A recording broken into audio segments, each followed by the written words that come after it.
Okay, let's unpack this concept of the millennium. It's a term you've likely heard, probably debated sometimes, always seems fascinating. Definitely. Today, we're really doing a deep dive into that 1,000-year reign, specifically the one mentioned in Revelation 20. Right.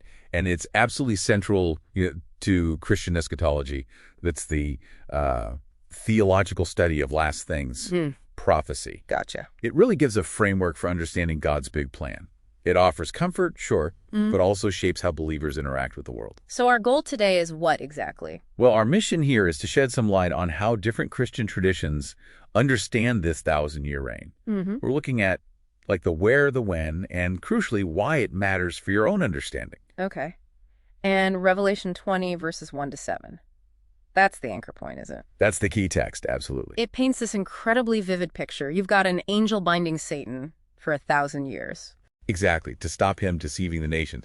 And during that time, it says, those who were martyred came to life and reigned with Christ for 1,000 years. And it explicitly calls that the first resurrection. It does. And then, after the 1,000 years, Satan gets a brief release. There's a final rebellion. Before he's dealt with permanently? Right, cast into the lake of fire. But here's the interpretive fork in the road. Is 1,000 years literal clock time? Or symbolic. Or symbolic, meaning, a very long period, or maybe signifying completeness, fullness, especially given how symbolic Revelation is overall. Okay. And that choice, literal versus symbolic, that's what leads directly to the different main views. So that single question creates three kind of distinct paths for understanding this reign. Precisely. First up, you've got premillennialism. Okay. This view suggests Christ returns before literal physical 1,000-year reign on earth, often pictured with Jerusalem as a center. And this view often comes with a certain outlook on the world now. Generally, yes. Often a more pessimistic view of current history, believing things will kind of decline until Christ intervenes directly. Which would make sense why it often fuels, urgent evangelism. Exactly. A sense that time is short before this major event. Okay, so that's one perspective. How does that contrast? Well, then you have amillennialism. The A meaning no. No literal millennium. Correct. No future, distinct 1,000-year period on earth. Instead, the idea is Christ is reigning now. Spiritually. Spiritually, yes. From heaven through the church. And this reign covers the whole period between his first coming and his second coming. So the binding of Satan in Revelation 20 is seen symbolically. It limits his power to, say, prevent the gospel spreading globally, but doesn't eliminate evil entirely yet. So this view encourages maybe a more balanced approach, gospel and social engagement. Often, yes. Because Christ is already king, his kingdom is advancing spiritually, so believers participate in that in various ways. It's a sort of already but not yet tension. Interesting. Okay, and the third view? That brings us to postmillennialism. Here, Christ returns after post the millennium. But the millennium here isn't necessarily a literal 1,000 years either. Not always literal, no. It refers to a golden age to come within history before Christ's return, an age of great peace and righteousness on earth. Brought about how? Through the gradual success and influence of the gospel, transforming cultures, societies, basically the world getting progressively better, more Christianized. So a much more optimistic view of history's trajectory. Very much so. And it strongly motivates trying to improve society, engage culturally, reform things now to help usher in that age. Right. So, okay, we've laid out these three views: premillennialism, amillennialism, postmillennialism. What does this actually mean for you listening? Yeah, that's the key question. It's not just theology in a vacuum, is it? Your view here profoundly shapes how you see history, what you hope for. And therefore how you act, absolutely. Right. What do you prioritize? Urgent evangelism?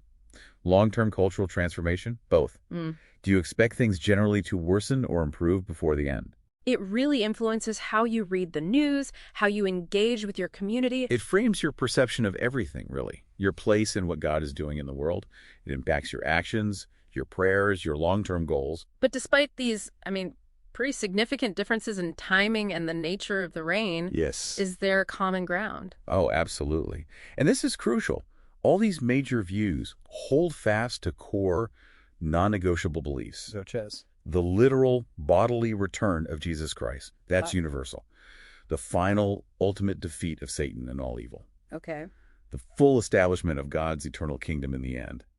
And the eternal life and blessedness of those who are righteous through faith Those are bedrock unities. So this whole deep dive, it really shows the richness, maybe the complexity of trying to understand biblical prophecy. It does. And the importance of engaging seriously with Scripture, even when interpretations differ. And appreciating that diversity while holding on to that core hope, living with maybe informed perseverance. I think that's a great way to put it. And ultimately, the question comes back to you. Right. What specific vision of the future, drawn from these understandings, actually inspires you to live faithfully today? What does it move you to do or to hope for as you see yourself participating in God's work right now? Okay, let's unpack this. You think you know the Dark Ages. What if, instead of just a simple decline, it was actually this massive orchestrated historical cover-up? Well, that's exactly the premise we're diving into today. It's a pretty unique speculative projection. And the sources for this are quite a mix, right? They are. It's a blend, really. Theological interpretations, some historical analysis, but also, yeah, some pretty out-there alternative theories all woven together to offer this radical reinterpretation. Okay, and our goal here, just to be clear for everyone listening, isn't to say this definitely happened. No, not at all. We're exploring how this specific projection works, how it argues biblical prophecies, say around AD 70, weren't an endpoint. Exactly. That they were actually a doorway, a transition leading to this glorious, literal kingdom on earth. The kingdom that this projection claims was then just wiped away, systematically erased. That's the core idea we're mapping out. So let's start with the prophecy part. AD 70, many people think biblical prophecies and, way off in the future or purely spiritual. Right. But there's a theological view called preterism, and preterists argue that many of those big prophecies, especially concerning Jerusalem's destruction in AD 70, they've already happened. Okay. That event, for them, marked the end of the Jewish age, paving the way for something new. And here's where it gets really interesting in this projection. It takes that AD 70 fulfillment as the starting gun. Precisely. The projection posits that right after that, you didn't just get a spiritual shift, you got a literal manifestation of God's kingdom on earth. Wow. Okay, a kingdom age. What did that supposedly look like? Well, think. A true golden age. The descriptions talk about beautiful angelic architecture, stuff that would make ancient Rome look, well, almost basic. Angelic architecture, so not just human achievement. That's the implication. Alongside really advanced societies, deep knowledge, maybe even technologies we consider lost today. It was meant to be tangible, visible glory. Okay, if it was so glorious, so visible, how does something like that just disappear? That's the big question, isn't it? It is. And the projection's answer isn't simple decay or neglect. It argues this kingdom wasn't allowed to last. Not allowed. It was, according to this narrative, deliberately and systematically erased. Wiped off the map, you could say. When? Is there a specific time frame for this erasure? Yes. The projection ties it to a specific period mentioned in the book of Revelation, the little season. The little season. I've heard that term. In Revelation, it's described as a brief time when adversarial forces are sort of let loose. So this projection takes that idea. And applies it historically. Yes. It identifies the force behind the erasure as the wicked seed of the serpent. Okay, that's from Genesis 3.15, right? The serpent in the garden. Correct. But here it's interpreted not just symbolically, but as a literal, organized, kind of malevolent force actively working to undo God's kingdom on earth during that little season. So the decline of Rome, the so-called Dark Ages. Yeah. This projection says that wasn't just complex historical processes, it was targeted destruction. A needless destruction, as some sources put it. A campaign to remove the physical evidence, to erase the memory. Right. So the cover-up is the next logical step in this narrative. Yeah. How do you hide a global golden age? Exactly. This is where the projection reframes things like the fall of Rome and the entire concept of the Dark Ages. It suggests the wicked seed orchestrated this huge cover-up. And how does it explain the missing... Yeah. Well, everything. The angelic architecture, for instance. This is where it pulls in some, let's call them fringe historical theories. You get things like the Tartarian Empire idea. Tartaria. That's the theory about a lost global advanced civilization, often linked to those grand, similar-looking buildings found everywhere. That's the one. The projection uses it as a possible candidate for this erased kingdom's physical footprint. Then there's the mud flood theory, where massive mud floods supposedly buried the lower levels of these advanced buildings worldwide. Yes, contributing to their disappearance or making them seem less impressive than they originally were. It layers these ideas together. And what about the missing time? The 1,000 years or so of the Dark Ages. For that, the projection points towards deliberate historical falsification. It might reference ideas like the phantom time hypothesis, Which are claims several centuries in the early Middle Ages were just invented, inserted into the timeline. or similar concepts from things like the new chronology, which argues basically that powerful groups rewrote most of ancient history much more recently than we think. Wow. So the motive behind all this alleged fabrication, this massive cover-up. According to the projection, it's simple. Keep humanity in the dark. Prevent us from realizing the glorious kingdom that supposedly existed, keep us ignorant of God's true dominion, and maintain control during this little season. It's a staggering claim, suggesting our whole understanding of the past millennium might be, well, deliberately wrong. It really is. And connecting it all together, this whole projection forces a fundamental question on you, the listener. What if the history we take for granted isn't just missing pieces, but is actually a constructed narrative?